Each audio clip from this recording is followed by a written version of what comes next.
1장 1절과 2절의 하나님 말씀입니다. 323면 하나님의 말씀을 읽어드리도록 하겠습니다.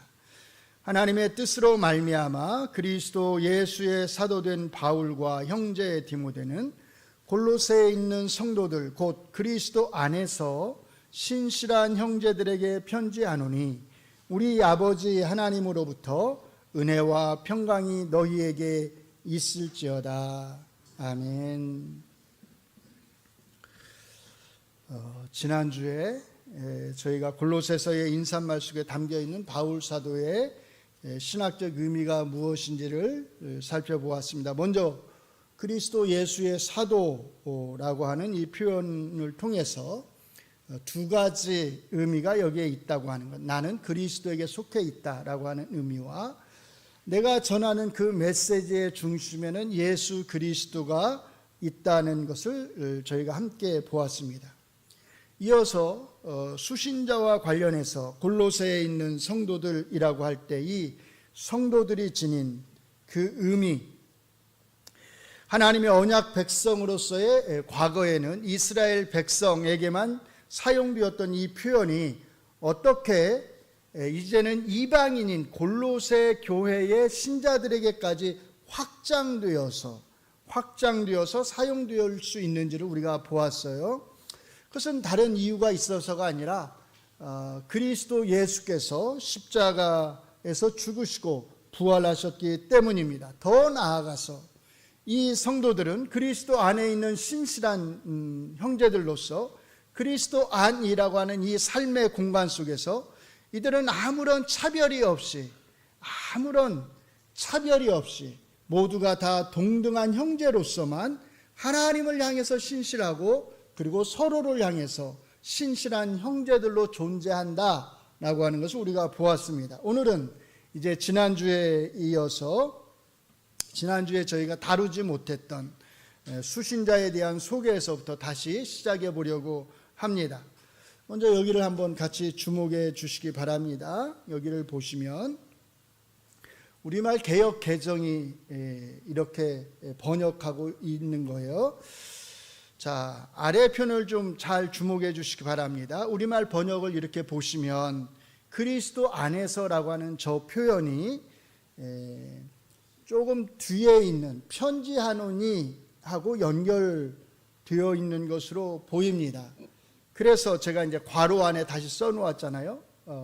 이런 말로 들려요. 그리스도 안에서 편지한다. 누구에게? 신실한 형제들에게. 자, 이렇게 보면 여기서 그리스도 안에서라고 하는 이 표현은 그리스도인들이 살아가는 삶의 공간, 영역을 표현하기보다는 뭘 나타내는 거냐면 편지를 하는데 어디 안에서 하냐면 그리스도 안에서 편지한다라고 하는 이 편지를 쓰는 방법을 가리키는 것처럼 그렇게 보입니다. 물론 이런 의미가 틀린 것은 아닐 수 있습니다. 그러나 이것보다 사실은 더 좋은 의미가 있습니다. 이렇게 이해하는 거예요.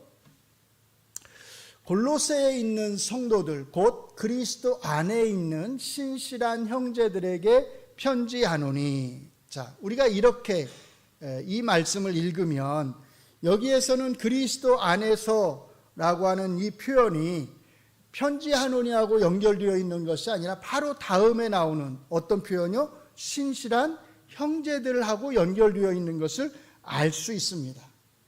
이렇게 읽으면 그리스도 안에 있는 이란 말을 우리가 신실한 형제들하고 연결해서 읽으면 우리가 이 문장, 이 말씀에서 중요한 대조를 하나 발견할 수 있어요. 그 위에 있는 골로새에 있는 이라고 하는 표현과 아래에 있는 그리스도 안에 있는 이라고 하는 이 두 개의 표현이 서로 대조를 이루고 있구나라고 하는 것을 우리가 알 수 있습니다. 쉽게 말해서 성도들 또는 신실한 형제들은 골로새에 있으면서 동시에 어디에 있다는 거예요? 그리스도 안에도 있다고 하는 이 이중적 지위를 가지고서 살아간다는 겁니다. 골로새에 있는 이라고 하는 표현은 골로새 교회 신자들이 이 땅에서 이 세상에서 살아가는 물리적 장소를 가리키죠. 그들은 골로새라고 하는 이 소아시아의 도시 속에 살았습니다. 그곳에서 일을 했고 그곳에서 돈을 벌었고 그곳에서 가정을 꾸려서 살아갔습니다. 그리고 그곳에서 만나는 많은 사람들과의 관계 속에서 살아갔습니다. 특별히 무엇보다도 그곳에서 그 시대의 문화와 가치관 속에서 그들은 살아갔습니다.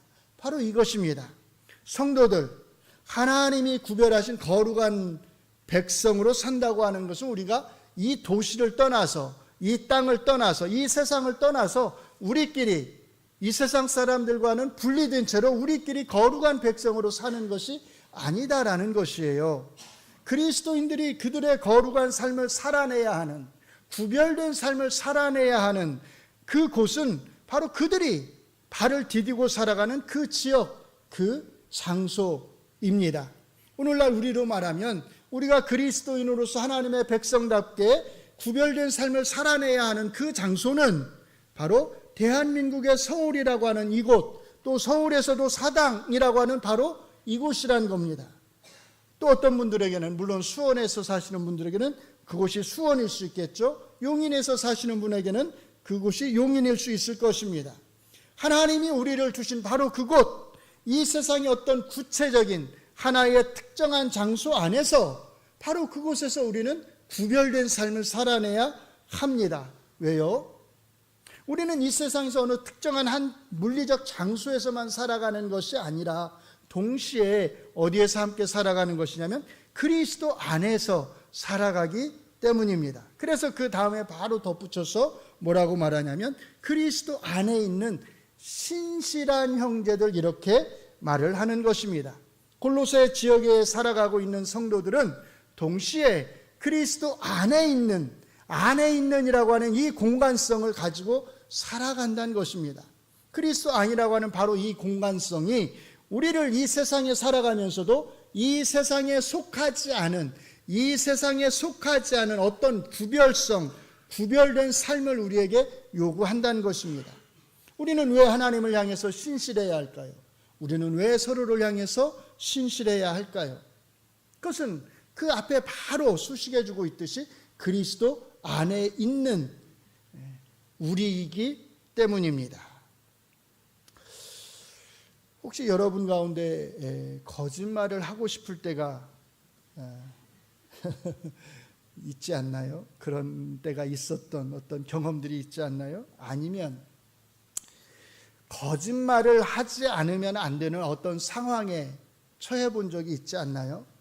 내가 거짓말을 하지 않으면, 내가 정직하게 어떤 것을 말하면 나에게 해가 되거나 아니면 내가 어떤 어려움에 처할 수 있는 상황, 내가 어떤 위기에 처할 수 있는 상황, 내가 손해를 볼 수 있는 상황, 그런 경우가 있을 때 우리는 어떻게 해야 할까요? 여러분은 어떻게 하시나요? 만약에 우리가 사당동이라고 하는 이 특정한 장소 안에서만 살아가는 사람들이라면 우리는 우리의 필요에 따라서, 우리의 유익에 따라서 거짓말이 필요할 경우에는 거짓말을 해도 아무 문제가 없을 것입니다.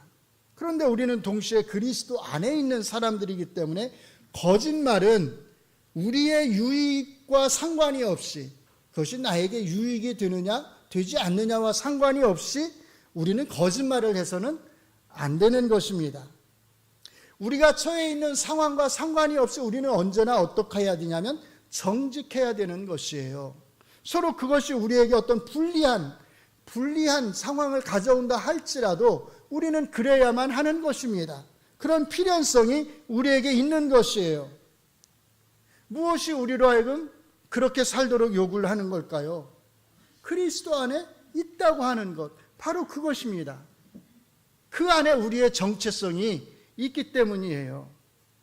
그러니까 그리스도 안이라고 하는 이 공간성은 우리의 정체성을 드러내는 바로 그것이고, 우리가 어떻게 살아야 하는지에 대한 우리의 삶을 규정지어주는, 우리의 삶을 제한해주는, 우리의 삶에 금을 그어주는, 여길 넘어가서는 안 된다고 하는, 이렇게 금을 그어주는 바로 그 공간인 것입니다. 바로 이것입니다. 우리가 그리스도 예수의 사람으로 살아간다고 하는 것, 다시 말해서 그리스도 예수에게 속한 사람으로서 그리스도 예수를 전하는 사람으로 살아간다고 하는 것은 우리가 이 세상을 떠나서 이 세상 사람들과 분리되어서 우리끼리만 모여서 사람들과 무관하게, 세상의 일과 무관하게 살아가는 것이 아닙니다.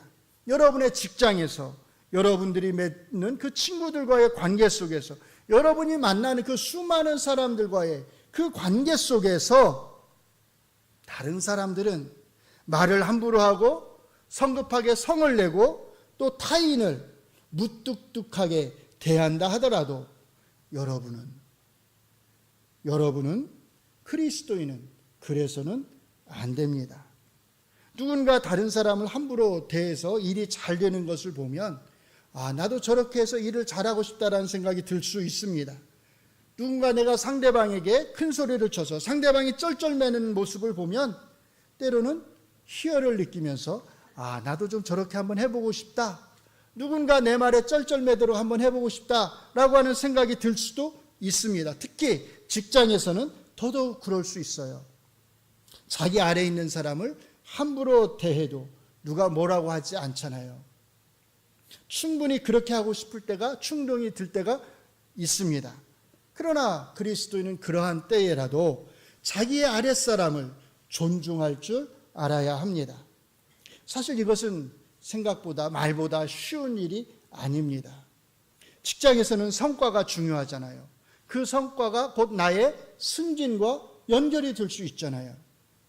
또 승진을 위해서라면 우리는 윗사람에게 무조건 잘 보여야 할 수도 있습니다. 잘못된 일이라도 그냥 우리가 눈 감아 주어야 할 때가 있을 수도 있습니다. 우리가 그리스도인이 아니라면 이런 것이 사실 우리에게는 전혀 걸림돌이 되지 않을 수 있습니다. 그냥 남들이 살아가는 그 방식 그대로 적당히 내가 가진 그 권위를 누리면서 윗사람의 비율을 맞추고 아랫사람을 몰아세우면서 그렇게 나의 유익을 위해서 우리는 살아갈 수 있습니다.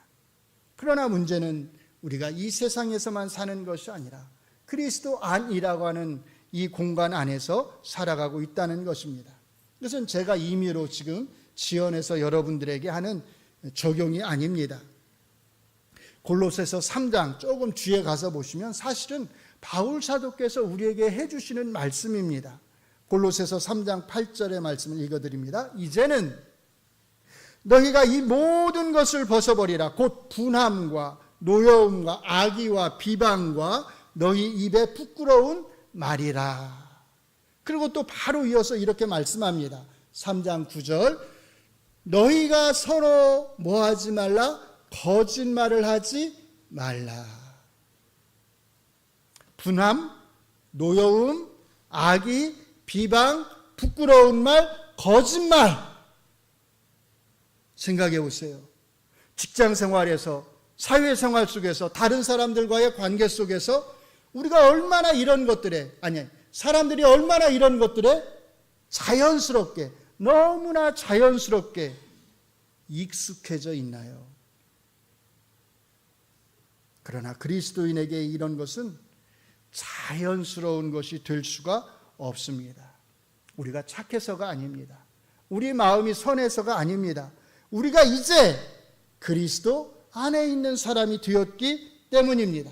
그래서 바울 사도께서는 골로새서 3장에서 이것을 가리켜서, 이런 우리를 가리켜서 뭐라고 말씀하시냐면 새 사람을 입었다, 새로운 사람을 입었다, 이렇게 표현하십니다.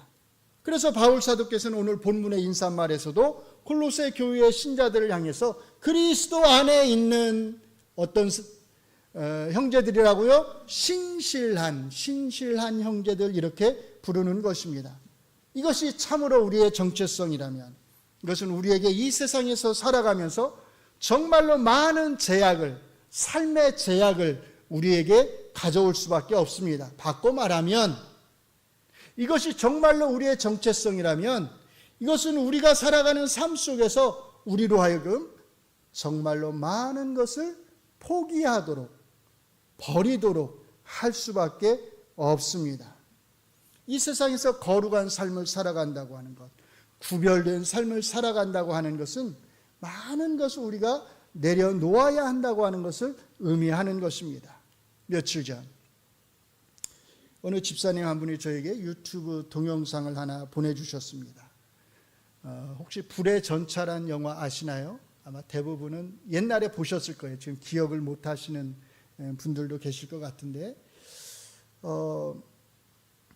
이 영화 속 주인공은 에릭 리델이라고 하는 영국인 23살의 청년입니다.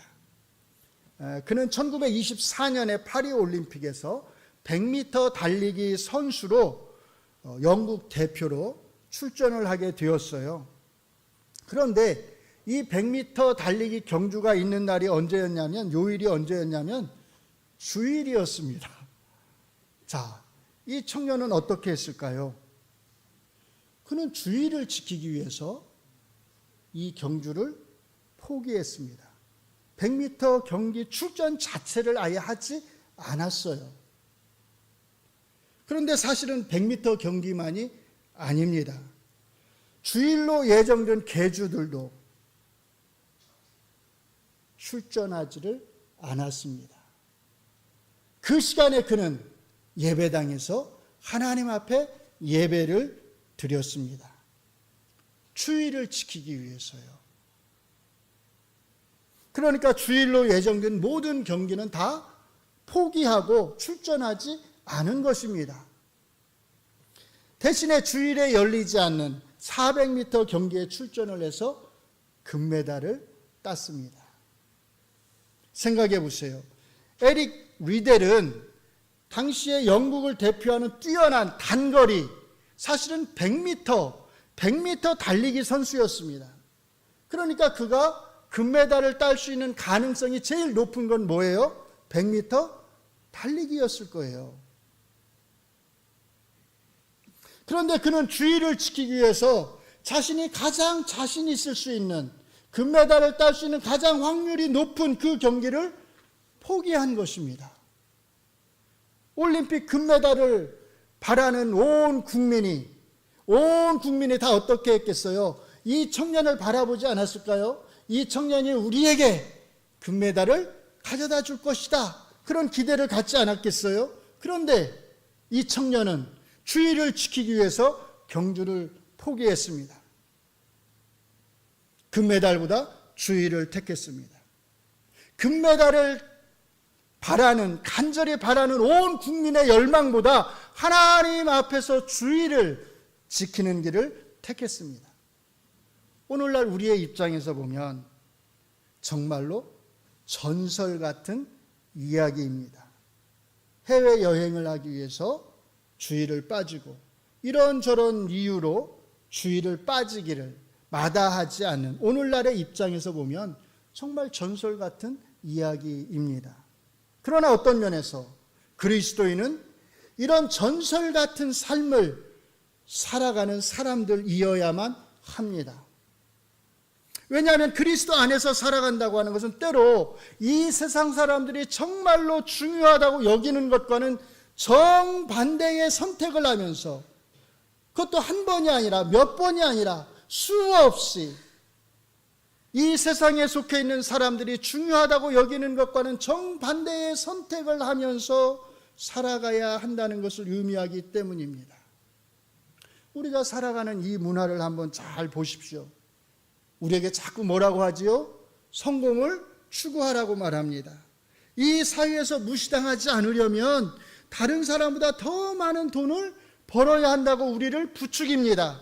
억울한 일을 당하지 않으려면 더 높은 자리에 올라야 한다고, 명성을 얻어야 한다고, 힘이 없고 돈이 없으면 당하고만 살 수밖에 없다고 우리를 부추깁니다. You can do it. 당신은 무엇이든지 할 수 있다고 우리를 부추기잖아요. 당신이 원하기만 하면 당신은 어떤 사람이든지 될 수 있습니다. 그 무엇이든지 당신은 될 수 있습니다. 이렇게 부추기잖아요. 할 수 있다, 될 수 있다. 우리에게 자기 최면을 걸게 합니다. 교회 밖에서만 이렇게 부추기는 것이 아니라 심지어 교회 안에서도 우리는 할 수 있다고, 우리는 될 수 있다고 하는 그런 부추김들이 있습니다. 그래서 이렇게 살지 않으면, 이런 것들을 추구하면서 살지 않으면 무언가 세상에 나고자 같은 것 같은 그런 느낌, 세상에 나고자가 될 것 같은 느낌, 외톨이 같은 그런 불안함이 우리 안에 찾아오게 됩니다. 그런데 성경은 정반대의 삶을 살라고 요구합니다. 사람들이 말하는 그런 성공 추구하지 말라고, 부를 축적하지 말라고, 윗자리에 앉지 말고 항상 어디로 가라? 제일 낮은 자리, 가장 낮은 자리에 가서 앉으라고 말을 합니다. 이 말씀은 비유가 아닙니다. 우리는 이 말씀들을 비유로 만들어서 이 말씀의 강도를 약화시키고 싶을지 모르지만, 낮추고 싶을지 모르지만, 이 말씀은 우리가 정말로 있는 그대로 받아들여야 하는 실천적인 말씀들입니다. 물론 성공을 추구해서는 안 된다고 하는 말은 우리 그리스도인들이 성공을 해서는 안 된다, 또는 성공을 할 수 없다 라고 말하는 것은 아닙니다. 제가 늘 말하지만 그리스도인들도 사람들이 의미하는 그런 의미에서의 성공을 할 수 있어요. 그러나 추구해서는 안 된다는 것입니다. 그렇지만 하나님이 우리에게 그런 성공을 주신다면, 허락하신다면, 그런 성공의 자리에서 우리가 어떻게 그리스도인으로서 살아가야 하는지에 대해서 정말로 더 많이 고민하고 더 깊이 생각해야 한다는 것입니다. 그 성공이 우리 그리스도인들을 교만한 자의 자리에, 저 윗자리에 앉도록 하지 않고 여전히 그런 성공에도 불구하고 낮은 자리로 갈 수 있도록, 소외된 자리로 갈 수 있도록, 거기에 앉아서 사람들과 함께 삶을 나눌 수 있도록 해야 한다는 뜻입니다. 그리스도인으로서 우리는 돈을 벌어야 하고 때로 저축도 해야 합니다. 그러나 왜 돈을 벌어야 하는지, 돈을 저축할 때는 우리가 어떤 목적으로 저축을 해야 하는지, 그리고 돈을 쓸 때는 그 돈을 우리가 어떻게 써야 하는지 등등에 대해서 적어도 우리가 그리스도 안에 있는 사람들이라면 그리스도 밖에 있는 저 사람들과는 다른 기준을 가지고, 다른 가치를 가지고 우리가 살아가야 한다는 뜻입니다. 직장 생활도 마찬가지입니다. 그리스도인은 다른 누구보다 열심히 직장 생활을 해야 합니다. 그런데 그냥 막연하게 돈을 벌기 위해서, 먹고 살기 위해서 직장에 다니는 것이 아닙니다. 직장에 다니는데 왜 다녀야 하고 어떻게 다녀야 하는지에 대해서 우리가 그리스도 안에 있는 사람들이라면, 우린 그리스도 밖에 있는 사람들, 성경은 그들을 향해서 소망이 없는 사람들이라고 말하잖아요. 그들과는 다른 기준과 가치를 가지고 살아가야 한다는 뜻입니다. 우리는 골로새에 있는 사람들, 그냥 사람들이 아니라 골로새에 있는 뭐라고 말하죠? 성도들, 거룩한 백성들이기 때문입니다. 골로새에 있다고 하는 것은 우리가 어디에서 살아야 하는지를 말해줍니다. 그러나 그리스도 안에 있다고 하는 것은 바로 그곳에서, 우리가 사는 바로 그곳에서 우리가 어떻게 살아야 하는지를 말해줍니다. 혹시 어떤 분들은 또 이렇게 생각할지 모르겠어요. 아니 목사님, 사람들이 추구하는 것 추구하지 않고 사람들이 누리는 것 누리지 않고 그러면 우리는 무슨 재미로 살아가나요? 우리는 무슨 재미로 살아가야 할까요?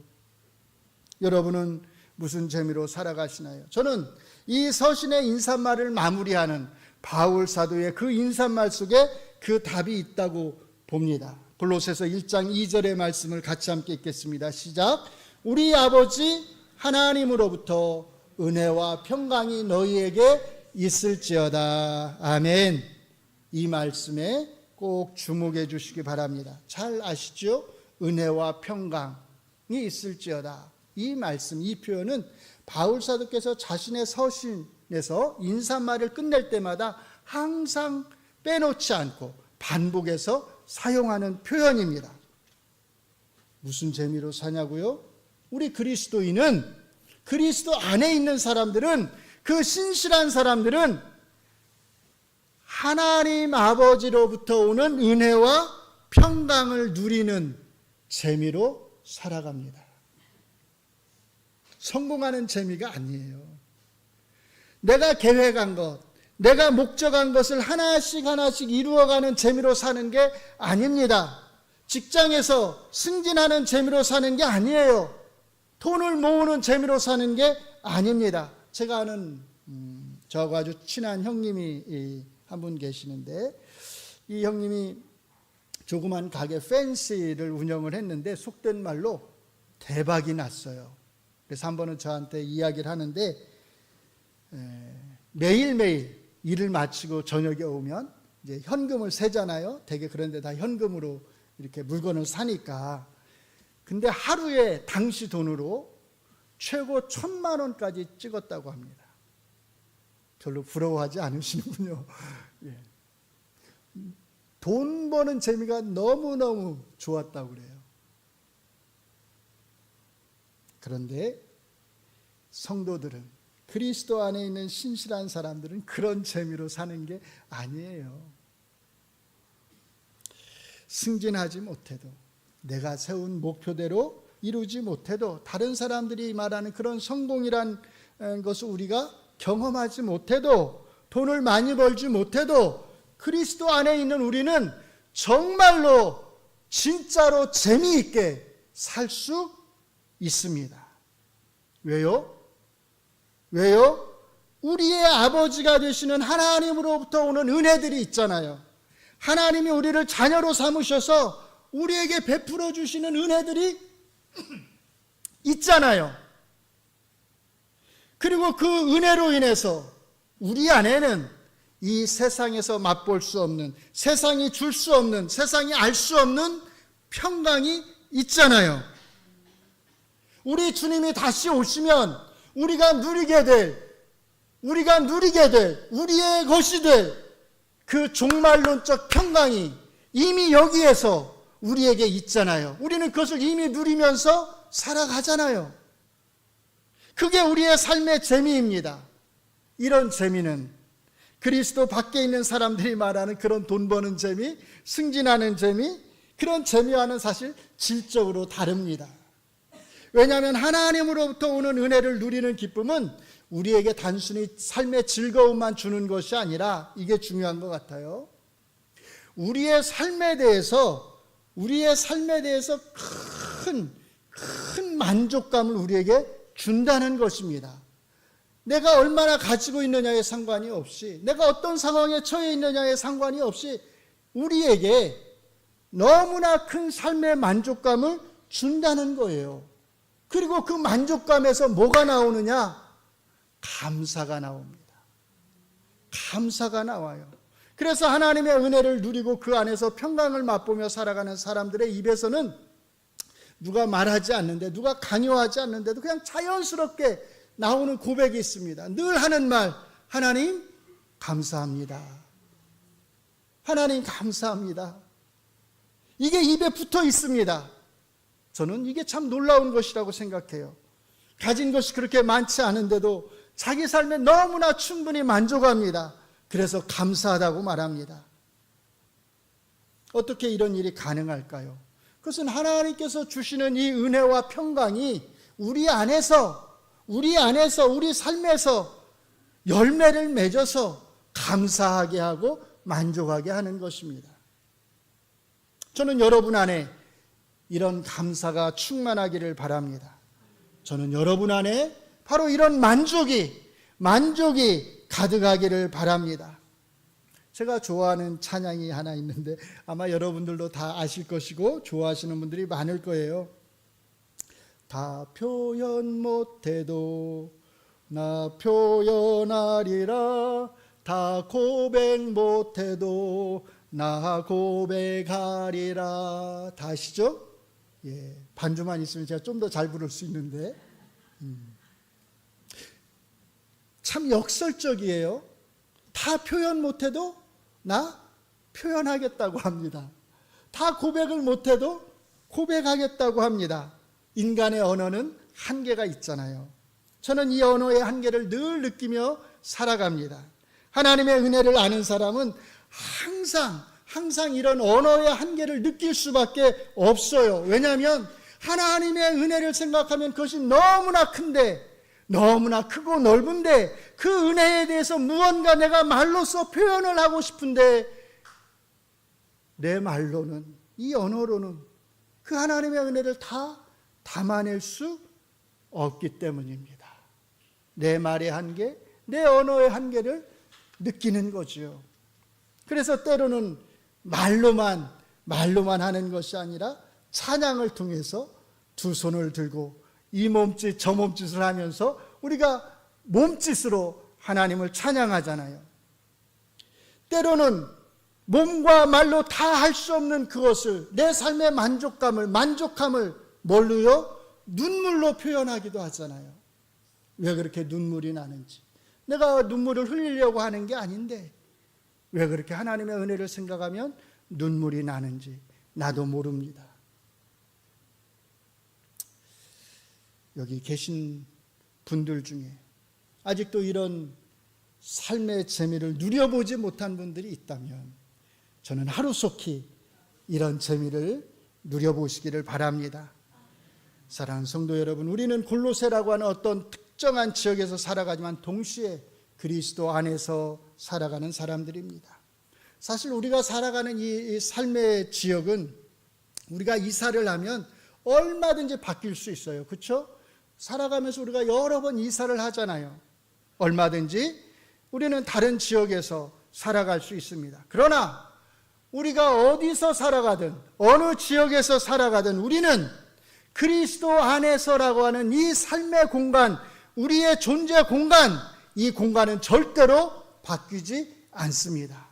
내가 서울에서 살아가도 나는 그리스도 안에 있는 것이고, 내가 저 지방에 내려가서 작은 소도시에 살아도 나는 여전히 그리스도 안에서 살아가는 것입니다.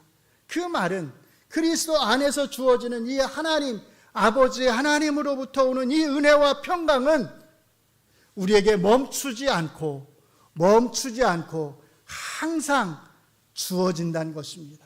하나님이 우리에게 주신다는 것입니다.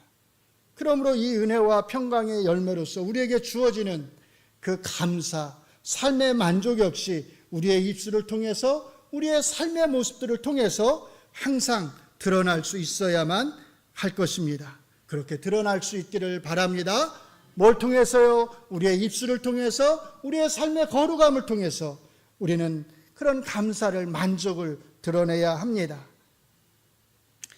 이제 지난 3주간에 걸쳐서 설명해드린 이 인사말을 마무리하려고 합니다. 이 짧은 두 구절의 인사말 속에는 제가 계속 강조했듯이 바울 사도의 깊은 신학이 들어 있습니다.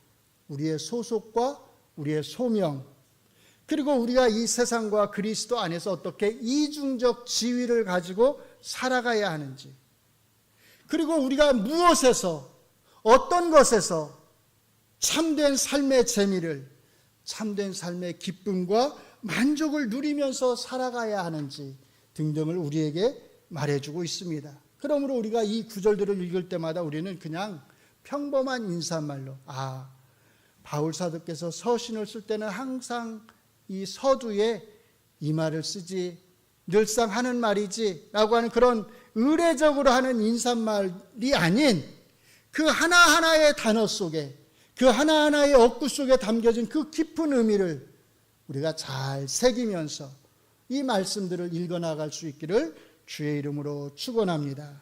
기도하겠습니다. 하나님 감사합니다. 그리스도 밖에서 정말로 아무런 소망도 없이